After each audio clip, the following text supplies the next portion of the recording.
Olá! Para hoje nós temos o inconsciente e a memória subliminar, seguindo a parte 3 da obsessão, do passe e da doutrinação.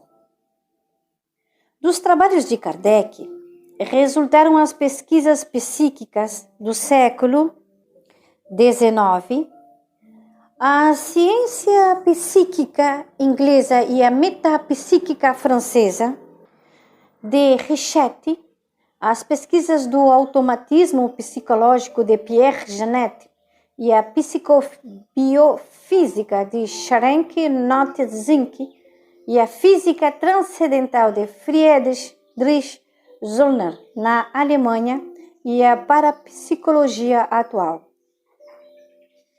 Resultou também num famoso livro de Frederic Myers, A Personalidade Humana e a Sua Sobrevivência. Com relação científica de Henry Sedgwick e de Edmund Hurney. Esse livro,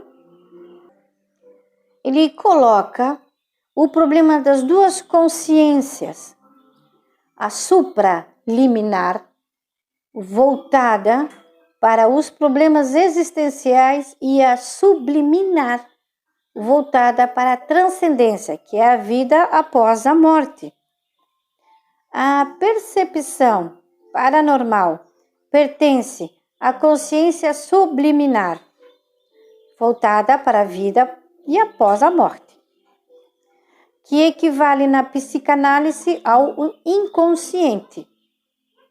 Explica-se o gênio pelo afloramento de conteúdos subliminares na consciência supraliminar, que é voltada para os problemas de ordem existencial, criados pela nossa existência, provocado por percepções extrasensoriais.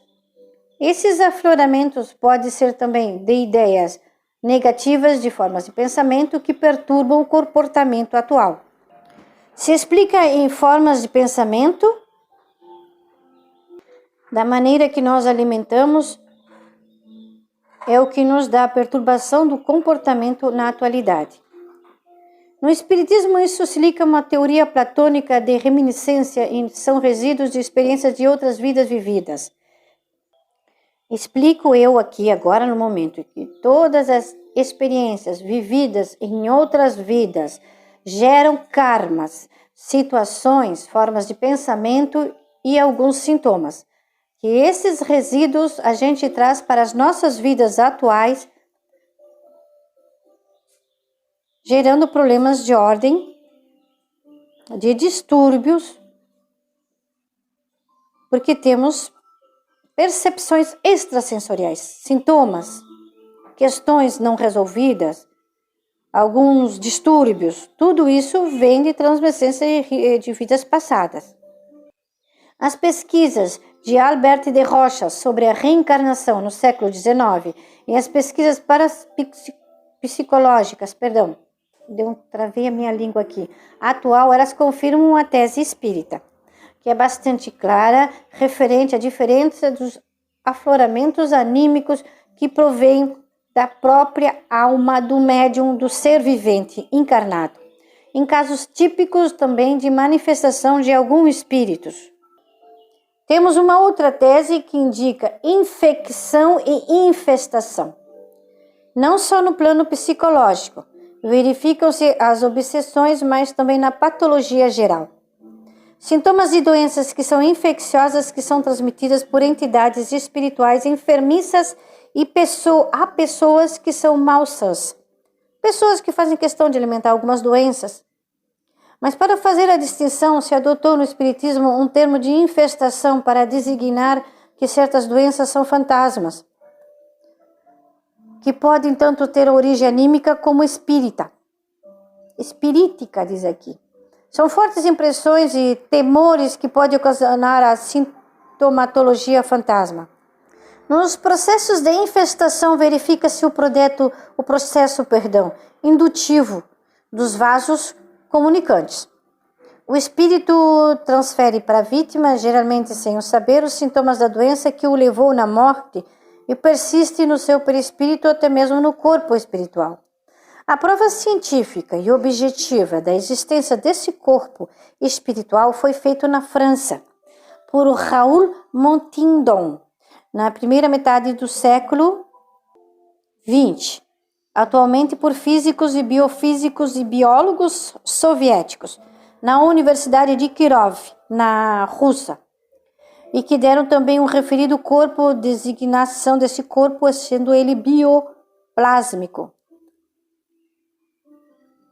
Contudo, Kardec pesquisou o problema no seu tempo, confirmando uma hipótese de uma infestação por meio de um tratamento e cura de pseudodoentes, como um simples afastamento das entidades enfermiças e infestadas.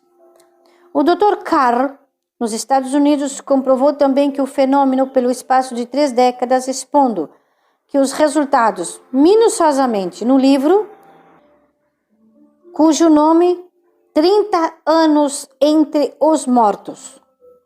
E em sua famosa clínica de Chicago, o Dr. Eklund conseguiu, com êxitos surpreendentes, centenas de pacientes e vítimas da pseudodoença cansados de percorrer consultórios e clínicas psiquiátricas, estagiando-o inutilmente em hospitais especializados e encontrava solução para os seus casos.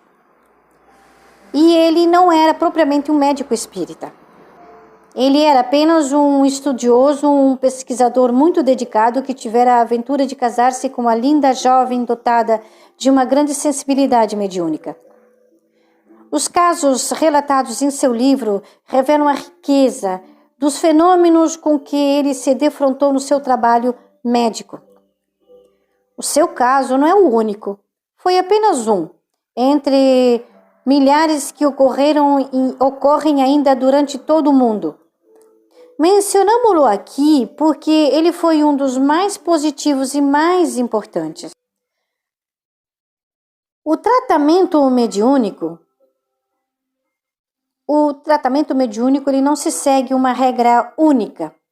Varia de acordo com a natureza dos casos e das condições psicológicas específicas de cada paciente. Deve de ser feito sobre uma orientação médica, mas que o médico tenha o suficientemente o conhecimento da doutrina.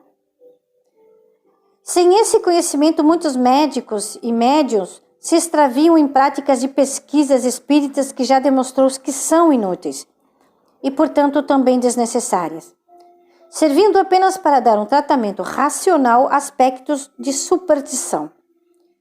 Todo o tratamento mediúnico deve ser totalmente gratuito, segundo a prescrição de Kardec, pois depende estritamente de um auxílio espiritual.